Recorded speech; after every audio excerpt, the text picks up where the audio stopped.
Wewe mwanangu, unaona ile pisi ile pale? Mimi nimeshagawahi kuitongoza ikakataa kwa sababu sina hela. Iliniambia kwamba nitafute hela, siku nikipata inakubali. Kosa sikiliza mwanangu. Wewe jifanye bodyguard unanilinda. Sawa? Mimi najifanya na hela.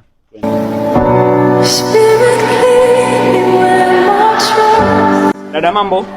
Poa. Nimekuja kuchukua jibu langu. Sababu mimi sasa hivi pesa ninayo. Kwanza hii simu gani kwanza? Mpe simu. Ya.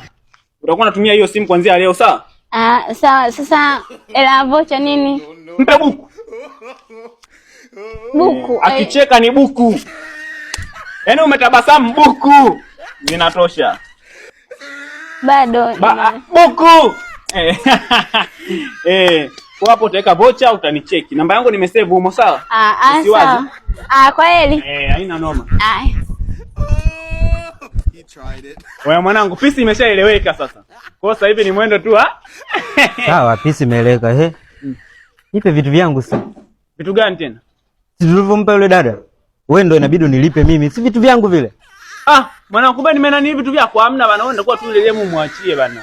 Wewe si uachana navyo, vitu vyenyewe vidogo vidogo vile. Yaani nimwachie simu, nimwachie hela zangu. Nataka nitumie nini mimi? Mimi ndo bodyguard. Eti bodyguard, mimi ndo boss mwenyewe. Unaona sasa? Kwa hiyo kumbe kuongea kote vitu hata sio vya kwako.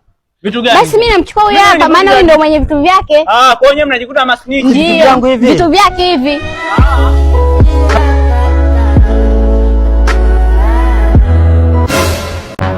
Mwanangu, unaona ile pisi? Ile pale. Yoga naipenda kinoma. Sasa leo inaisha kama fegi. Mwanangu, ile pisi ni ngumu kinyama. Ile pisi ile. Sio poa. Ile kaka. Mimi nakwambiaje, yule pisi mimi namtongoza na anakubali. Ngoja sasa nikuonyeshe. Jamani wewe kaka. Mambo? Poa. Sasa. Pisi imeshanijibu mwanangu, imesema poa, kwa hiyo imekubali. Haina noma. Haya fresh. Dada mambo? Safi. Sasa dada, mimi najua moja kwa moja tu wewe unanipenda. Uongo? Kweli. Unanipenda? Sasa sikiliza. Mimi hapa hivi natoka tuende kwenye geto langu. Hapana, usijali, hata mimi na geto langu pia usijali yani. Una geto? Nina usalama? Kabisa yani. Basi tunaweza tukaenda sasa. Nikaenda kufaidi. No. Penda sana. Toka nje. Mbona unagunga kwako sasa? Usijali. Sasa mume wangu mtu mwenyewe ndio huyu hapa. Mbona mimi sikuelewi? Nini shida? Mtu mwenyewe ndio huyu. Huyu hapa. Tushakubaliana kwamba mtu yeyote akijichanganya akakutongoza tunamtoa kafara, si ndio huyu? Brother, mimi nilikuwa naulizia tu. Ameisha.